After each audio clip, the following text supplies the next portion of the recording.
விருதுக்கு தலைமையேற்று இங்கே வருகை புரிந்திருக்கும் நம்மளுடைய மதுரை பாராளுமன்ற உறுப்பினர் அண்ணன் திரு சு வெங்கடேசன் அவர்கள் மற்றும் இங்கே வருகை புரிந்திருக்கும் நம்மளுடைய உயர்கல்வி அமைச்சர் அண்ணன் திரு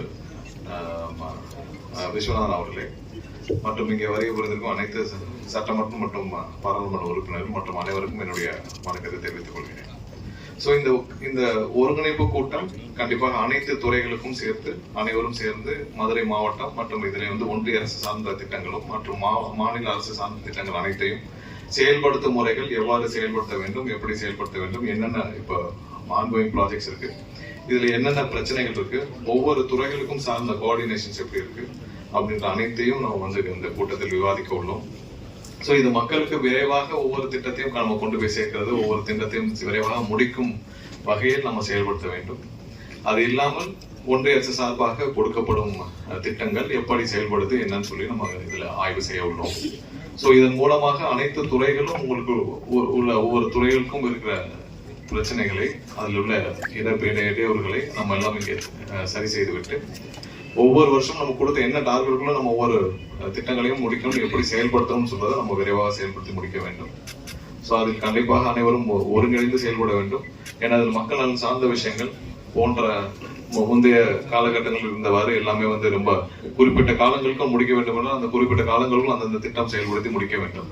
குறிப்பிட்ட காலங்களுக்குள் மக்களுக்கு என்ன செய்ய வேண்டும் என்று சொல்லப்படுதோ அதுக்குள்ள முடித்து கொடுக்க வேண்டும். எல்லாமே காலம் கடந்து எந்த திட்டங்களையும் நம்ம செயல்படுத்துவது, இவ்வளவு திட்டமும் எல்லாம் பிளான் பண்ணியும் நம்ம காலம் கடந்து எதையும் செயல்படுத்த முடிக்காத வகையில் நம்ம சீக்கிரம் முடிக்கணும்ன்றதுதான் இந்த கூட்டத்துடைய முக்கிய நோக்கம். அனைவரும் ஒவ்வொரு துறை சார்ந்த பிரச்சனைகளை நம்ம இங்கே விவாதிக்கணும். அது இல்லாமல் நேற்று நம்முடைய மதுரை பாராளுமன்ற உறுப்பினர் அண்ணன் திரு சு வெங்கடேசன் அவர் சொன்னது போல கவர்னர் ஒரு சில விஷயங்களை தெரிவித்துள்ளார். இது இங்கே மட்டுமல்ல, தமிழகம் முழுவதும், அதாவது மக்களால் தேர்ந்தெடுக்கப்பட்ட அரசும் மக்களால் தேர்ந்தெடுக்கப்பட்ட உறுப்பினர்களும் அவர்கள் அதிகாரத்திற்கு உட்பட்டு நம்ம ஆய்வு செய்யலாம், பண்ணலாம். எந்தவித அதிகாரமும் இல்லாமல் கவர்னர் எங்கேயும் எந்த திட்டத்தையும் ஆய்வு செய்ய உரிமை இல்லை. அதை இந்த அரசு என்னைக்கும் அனுமதிக்காது. எங்கேயாவது தேவையில்லாமல் கவர்னர் இந்த அரசின் நிர்வாகத்திலோ இல்ல ஆய்வு செய்வன்ற போக்கில் எங்கேயாவது தலையிட்டால் அதுக்கு கடுமையான கண்டனம் தெரிவிக்கப்படும். கண்டிப்பாக எந்த அதிகாரிகளும் அரசின் அனுமதி பெறாமல் அதற்கு எந்த ஒத்துழைப்புகளும் கொடுக்கக்கூடாது என்பது இந்த அரசின் சார்பாக கேட்டுக்கொள்கிறோம்.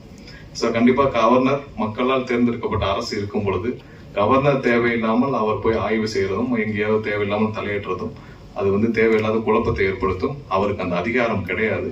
அவர் தலையிடும் அதிகாரமும் கண்டிப்பா கிடையாது. இது இங்க மட்டுமல்ல, தமிழகம் முழுவதும் இதே நிலைமை தான் இருக்கும். அதிகாரிகளும் அதுக்கு உட்பட்டு அனைவரும் ஏதாவது இந்த மாதிரி ஏதாவது அழைப்பு வந்தால் அரசின் அனுமதி இல்லாமல் எந்த ஆய்வுக்கும் உட்படக்கூடாது என்பதை கேட்டுக்கொள்கிறோம். இந்த கூட்டத்தை சிறப்பாக இங்கே ஏற்பாடு செய்த மாவட்ட ஆட்சியர் நன்றி தெரிவித்துக் கொள்கிறேன். இங்கே வருகை புரிந்த அனைவருக்கும் மற்றும் அனைத்து துறைகளுக்கும் நன்றி தெரிவித்துக் கொள்கிறேன். நன்றி.